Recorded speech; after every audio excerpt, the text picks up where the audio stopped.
¿Alguna vez te has preguntado cómo nació la potencia económica y militar más grande del mundo? ¿Cuál es el origen de la nación con más poder e influencia del planeta? En este vídeo, lo averiguaremos junto con los acontecimientos que derivaron en la independencia de los Estados Unidos de América y las consecuencias que ésta tuvo. La Guerra de Independencia estadounidense, o Revolución Americana, fue un conflicto armado librado entre los años 1775 y 1783 por las 13 colonias británicas de Norteamérica, las cuales eran Massachusetts, Nuevo Hampshire, Rhode Island, Connecticut, Nueva York, Pensilvania, Nueva Jersey, Delaware, Maryland, Virginia, Carolina del Norte, Carolina del Sur y Georgia, y sus aliados europeos contra Inglaterra, la cual, tras varios acontecimientos determinantes, concluyó con una decisiva victoria norteamericana que resultó en la independencia de las colonias en el Tratado de París de 1783 y la fundación de los Estados Unidos de América. Todo comienza en el año 1763, con el final de la Guerra de los 7 Años, en la que se enfrentaron principalmente Francia, Rusia, España y Austria contra Prusia, Portugal e Inglaterra, con estos últimos resultando parcialmente vencedores, ya que esta guerra había causado una importante sangría económica a la corona inglesa, con Jorge III a la cabeza, la cual fue contrarrestada por el Parlamento inglés con reformas que significaban una subida importante de impuestos a varias de sus colonias a lo largo del globo.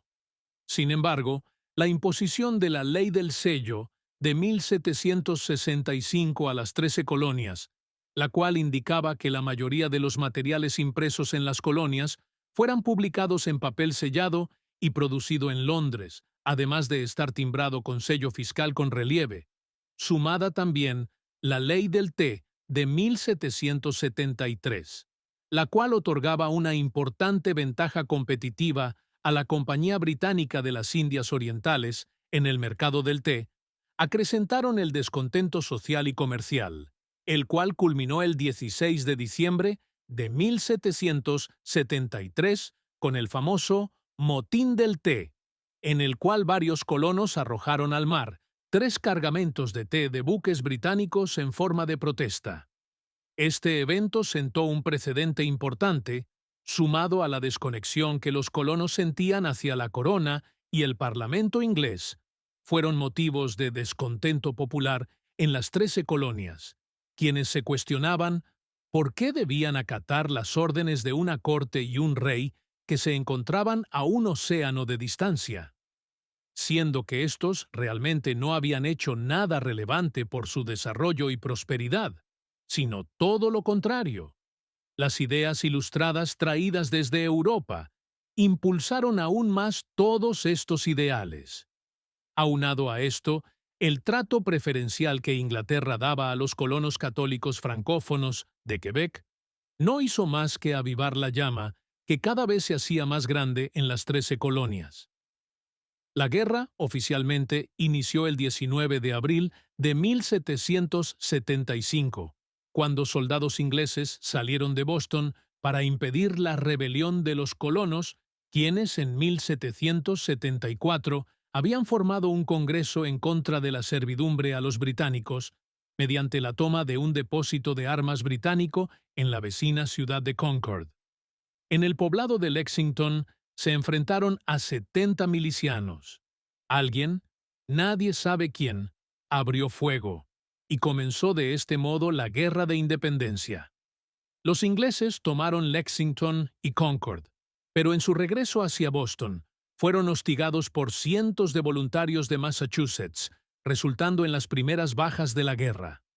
Para junio, 10,000 soldados coloniales estaban sitiando Boston, y los británicos principalmente atacaron con casacas rojas. En mayo de 1775, un segundo Congreso Continental se reunió en Filadelfia y empezó a asumir las funciones de gobierno nacional. Nombró a 14 generales, autorizó la invasión de Canadá y organizó un ejército de campaña bajo el mando de George Washington. Consciente de que las colonias sureñas desconfiaban del fanatismo de Massachusetts, John Adams presionó para que se eligiera a este coronel de la milicia virginiana, que tenía 43 años, como comandante en jefe. Se empezaron a reclutar soldados de entre todas las partes de las colonias. Muchos de ellos eran agricultores o cazadores, bravucones y poco entrenados en el combate. En las primeras luchas contra los británicos, George Washington llegó a decir: «Hemos reclutado un ejército de generales que no obedecen a nadie». Al principio, la guerra fue desfavorable para los colonos. En junio de 1775, ambos ejércitos se encontraron en Bunker Hill, frente a Boston. Los rebeldes se habían atrincherado en la colina y, pese a que los británicos asaltaron las posiciones continentales con violencia, los colonos consiguieron aguantar el ataque durante bastante tiempo.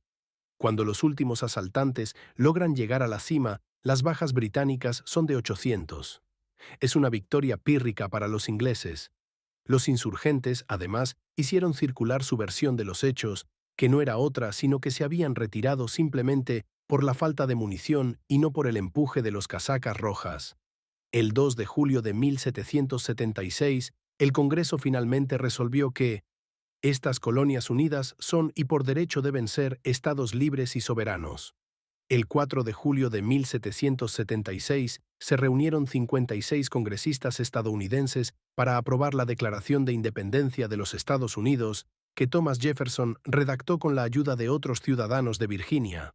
Se imprimió papel moneda y se iniciaron relaciones diplomáticas con potencias extranjeras. En el Congreso se encontraban 4 de las principales figuras de la independencia: George Washington, Thomas Jefferson, Benjamin Franklin y John Adams. La unidad se extendió entonces por las 13 colonias para luchar contra los británicos. La declaración presentó una defensa pública de la Guerra de Independencia, incluida una larga lista de quejas contra el soberano inglés Jorge III. Pero sobre todo explicó la filosofía que sustentaba la independencia, proclamando que todos los hombres nacen iguales y poseen ciertos derechos inalienables, entre ellos la vida, la libertad y la búsqueda de la felicidad, que los gobiernos pueden gobernar solo con el consentimiento de los gobernados, que cualquier gobierno puede ser disuelto cuando deja de proteger los derechos del pueblo. Estos hechos convencieron al gobierno británico de que no se enfrentaba simplemente a una revuelta local de Nueva Inglaterra. Pronto se asumió que el Reino Unido estaba envuelto en una guerra, y no en una simple rebelión, por lo que se adoptaron decisiones de política militar dieciochesca convencional, consistente en maniobras y batallas entre ejércitos organizados. Este cambio de estrategia forzó a los británicos a evacuar Boston en marzo de 1776 y transferir sus principales fuerzas a Nueva York, cuya población se presumía más favorable a la corona, con un puerto más amplio y una posición central. En consecuencia, en el verano de 1776 llegaron al puerto de Nueva York una fuerza de más de 30.000 hombres, con la intención de aislar Nueva Inglaterra de los otros rebeldes y derrotar al ejército de Washington en una batalla decisiva. En principio, la guerra se planteaba como un conflicto de rápida resolución para Inglaterra, quienes eran una de las potencias más grandes del mundo en ese entonces, y contaba indudablemente con la flota más grande y poderosa del mundo, con una población 5 veces más grande que la de las 13 colonias, de las que además un quinto de su población eran esclavos negros. Sin embargo, las cosas no eran tan sencillas como parecían ser, ya que si bien las fuerzas de los ejércitos tenían una diferencia en entrenamiento y equipamiento que eran sustanciales, además de un número de tropas mayor, el hecho de estar a 5.000 kilómetros de distancia con un océano de por medio complicaba las comunicaciones con los mandos, además del simple hecho de abastecer y suministrar correctamente a las tropas era un calvario imposible de cumplir. George Washington, por su parte, comprendió desde el principio que, por el lado estadounidense, la guerra tenía que ser defensiva.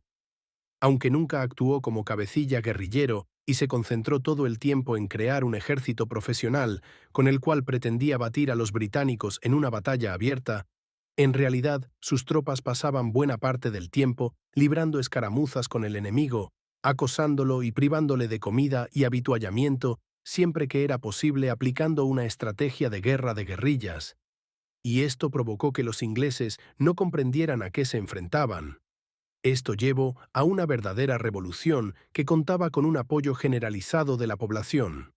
Por ello, continuamente subestimaron el aguante de los rebeldes y sobreestimaron la fuerza de los colonos leales a la corona.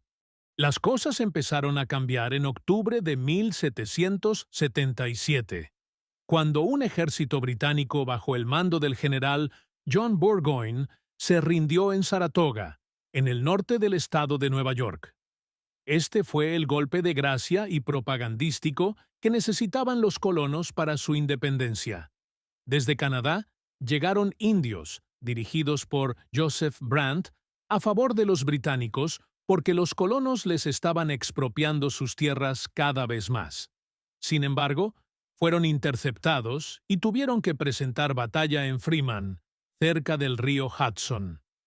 Aquí estaban los colonos al mando de Benedict Arnold, Horatio Gates y Daniel Morgan. Con los cañones incautados a los británicos, bombardean la granja y así consiguieron la rendición de Burgoyne.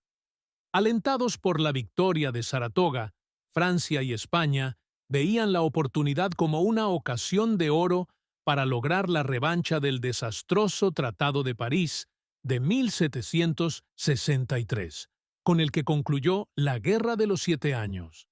Así, Francia, tras unos meses de cierta vacilación, entró abiertamente en la guerra, firmando una alianza en febrero de 1778 con los colonos. Por su parte, España enseguida ayudó a los rebeldes con dinero, armas y municiones. Sin embargo, se mostró reacia a la intervención directa, debido al temor a las consecuencias de un conflicto armado. Después de 1778, la lucha se trasladó al sur, y el conflicto ya había adquirido un cariz internacional con la entrada de Francia. Un año más tarde, la realidad se impuso, y España declaró la guerra a Inglaterra, pensando incluso en la posibilidad de invadir Gran Bretaña mediante el concurso de una armada franco-española, plan que resultó inviable. Para su entrada abierta en el conflicto, el gobierno español había firmado el llamado Tratado de Aranjuez, acuerdo secreto con Francia sellado en Aranjuez el 12 de abril de 1779, por el cual España conseguía una serie de concesiones a cambio de unirse a Francia en la guerra. Esta prometió su ayuda en la recuperación de Menorca, Mobile, Pensacola, la bahía de Honduras y la costa de Campeche, y aseguró que no concluiría paz alguna que no supusiera la devolución de Gibraltar a España. Esto provocó que los británicos tuvieran que desviar a Gibraltar tropas destinadas en un principio a las colonias. Los puertos de Toulon y Brest, en Francia, que estaban bloqueados por los británicos, fueron desbloqueados por la falta de efectivos de los británicos. Con los puertos atlánticos abiertos, los franceses pudieron llevar tropas a América al mando de Lafayette y de Rochambeau, siendo esta ayuda de gran importancia para los colonos. Más tarde Holanda también se unirá a la coalición formada por España y Francia, con ambiciones de ganar posiciones por el dominio de los mares. En 1781, 8.000 soldados británicos al mando del general Charles Cornwallis fueron rodeados en Virginia. El último reducto, por una flota francesa y un ejército combinado franco-estadounidense a las órdenes de George Washington de 16.000 hombres. Tras el sitio de Yorktown, Cornwallis se rindió y el gobierno británico propuso la paz. En la batalla cayeron 156 británicos, 52 franceses y 20 independentistas, siendo los últimos muertos en combate durante la Guerra de la Independencia. El Tratado de París, que concluyó con la Guerra de los Estados Unidos, fue firmado el 3 de septiembre de 1783 en el Hotel de York, París, Francia, por David Hartley, miembro del Parlamento británico que representaba al rey Jorge III, John Adams, Benjamin Franklin y John Jay, representantes de los Estados Unidos. El tratado fue ratificado por el Congreso de la Confederación el 14 de enero de 1784 y por los británicos el 9 de abril de 1784. Algunos de los acuerdos más importantes del tratado fueron los siguientes. Se reconocía la independencia de las 13 colonias como los Estados Unidos de América y otorgó a la nueva nación todo el territorio al norte de Florida, al sur del Canadá y al este del río Mississippi. El paralelo 31 grados se fijaba como frontera sur entre el Mississippi y el río Apalachicola. Gran Bretaña renunció, asimismo, al valle del río Ohio y dio a Estados Unidos plenos derechos sobre la explotación pesquera de Terranova. El reconocimiento de las deudas contratadas legítimas debían pagarse a los acreedores de ambas partes. Los Estados Unidos prevendrían futuras confiscaciones de las propiedades de los leales, ya que así se le llamaban a colonos británicos que permanecieron leales a la corona durante la guerra. Los prisioneros de guerra de ambos bandos debían ser liberados. Gran Bretaña y los Estados Unidos tendrían libre acceso al río Mississippi. Las consecuencias de esta guerra fueron principalmente la pérdida de varios territorios en América y Asia contra Francia, España y Holanda en los Tratados de Versalles de 1784.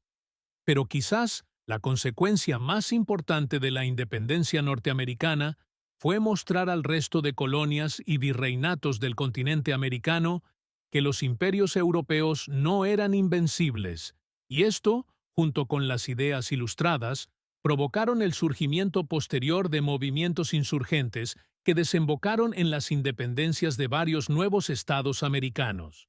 Como conclusión, podríamos decir que este evento histórico marcó un antes y un después en la historia mundial, no solo por la independencia y creación de la nación de los Estados Unidos de América, sino también por ser el inicio de una ola de movimientos insurgentes en el resto del continente, poniendo un significativo fin a la era imperialista europea en el continente americano y el ascenso de una nueva potencia en el mundo que cambiaría el rumbo de la historia hasta nuestros días.